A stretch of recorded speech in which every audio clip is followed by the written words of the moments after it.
In this video, I want to give some ideas to help anyone struggling coming on or off antidepressants. Going to use ideas that come out of my own experience of this and working with clients going through this, and hopefully just provide some tools to help with this. So the video is acknowledging that antidepressants can be very helpful. I work with large numbers of people in my work in the NHS and in private practice, and some people find, antidepressants really useful, life-saving, whereas other people have some difficulties with them, and these can range from small difficulties to really serious adverse effects.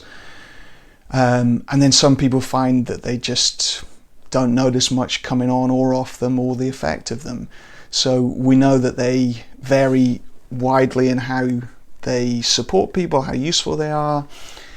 Different ones can be useful for different people, and really don't want to go too much into the science of antidepressants and the efficacy.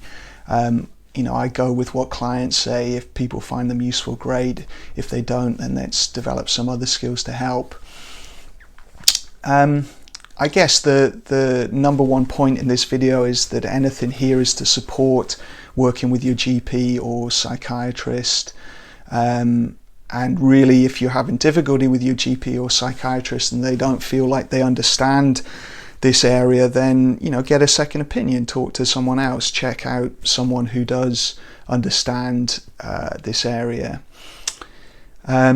For me, my experience of this was some of the toughest times of my life, to be honest, both coming on and off antidepressants.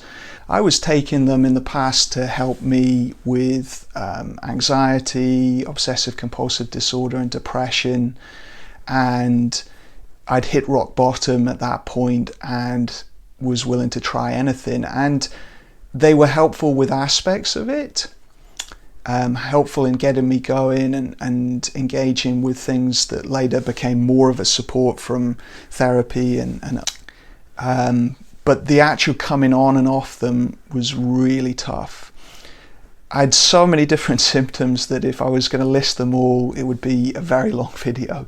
So some of the most difficult things I experienced was experiencing night terror. So as I was coming on them particularly, I had a huge increase in sort of anxiety to the point I would call it terror at night, and sort of racing thoughts so fast you could barely catch them. I had a lot of really difficult physical symptoms. It affected my balance.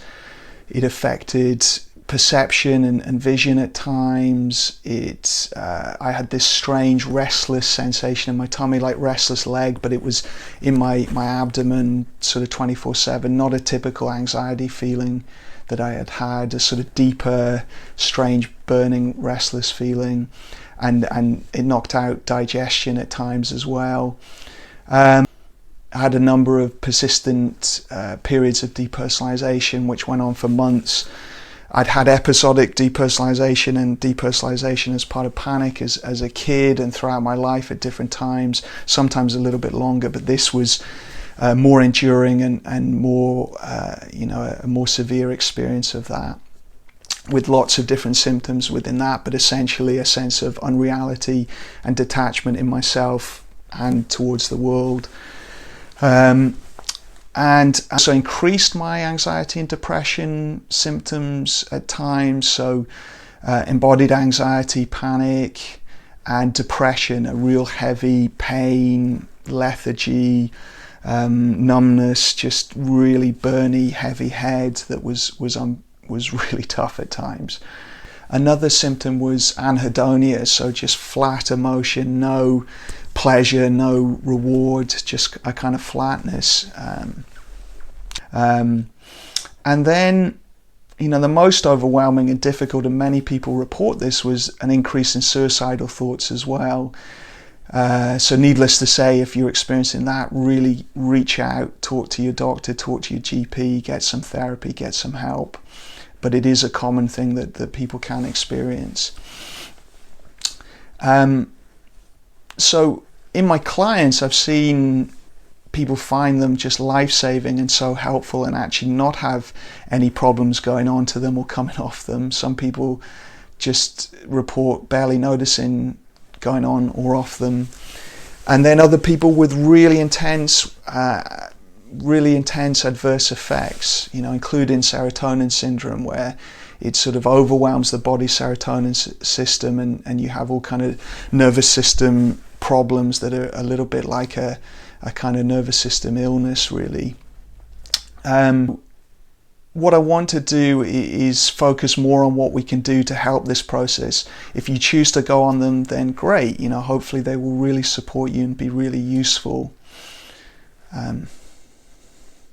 If you wanted to come off them and you're struggling, hopefully these ideas will be useful there as well. So if you're going on to antidepressants and you want to have some tools to help you with that process, then here are some ideas. If you wanted to come off them or change them, some other ideas to support there as well. The key point number one, as I said, in close communication with your GP, your psychiatrist, whoever you're working with, to do a slower withdrawal. In the UK, Mind, the charity, have a lot of good information on their website about this, and you can do a much slower process of withdrawing by 10% of the last dose, and then doing it over months and even years if you're having real intense problems. In the UK, the National Institute of Clinical Excellence are actually re-looking at the guidelines right now about coming on and off them. And this was based off 2 psychiatrists who spoke out about their adverse effects and the difficulty that they experienced. So it's likely there's going to be a slower process anyway in the future that's going to be recommended. But I think really slow it down. If you're having any adverse effects, really slow it down with your GP. There's a great forum called Surviving Antidepressants that has a lot of information and support and guidelines there. The next key support that would be really useful is what I call continuous connection. We've got a video on the channel about this, so go and have a look at that. The idea is that if we have ongoing, persistent, adverse mental health symptoms, to continuously use one of the mindfulness or self-compassion tools throughout the day, over and over again. Whenever the adverse experience pulls you out of your life, using that tool to come back, to get some distance, to be in the present moment, and then to move back into life and carry this heavy backpack of adverse effects that you might have to be with for a little while until your body adjusts either way. So techniques like dropping anchor, like just noticing and naming your thoughts or your feelings. I'm noticing anxiety, I am noticing sadness, numbness, whatever it is, and then refocusing back. So noticing, naming and refocusing, dropping anchor, we have a video for that, have a look at that. And you just keep using it throughout the day whenever things overwhelm you.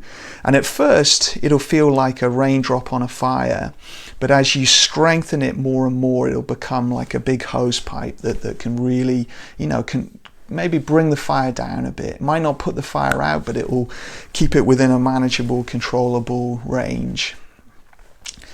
I would draw out self-compassion here is something in of its own. You can do this with continuous connection, but using self-compassion tools like compassionate coping in the moment or the self-compassion break, using this inner compassionate coach or guide to use your self-talk to keep willing you on like you're going through an endurance event. You're using this self-talk to support you, to keep you going, to reconnect with the moment. So you might say, okay, this is really tough. This is some adverse effects. I can be with this. I can get through this. Okay, what am I going to do now? Who am I going to go and connect with? What activities am I going to do? I can do this. I can get through this. I'm here for myself, or I'm here for you, or using your own name. and just kind of talking yourself through it like you're at the end of a marathon and you're getting exhausted and you're just saying, just a bit further, I can do this, this matters, this is important. You can bring in values, values of courage and persistence and self-care at that point, and connect with those with the self-compassion. So I'm going to be about courage here. I can get through this. I can keep myself going. And then self-compassion in attention, what you focus on, noticing the adverse effects, but focusing on supportive things, soothing things, self-compassionate things, and then self-compassionate behavior. What can I do today when this is really tough?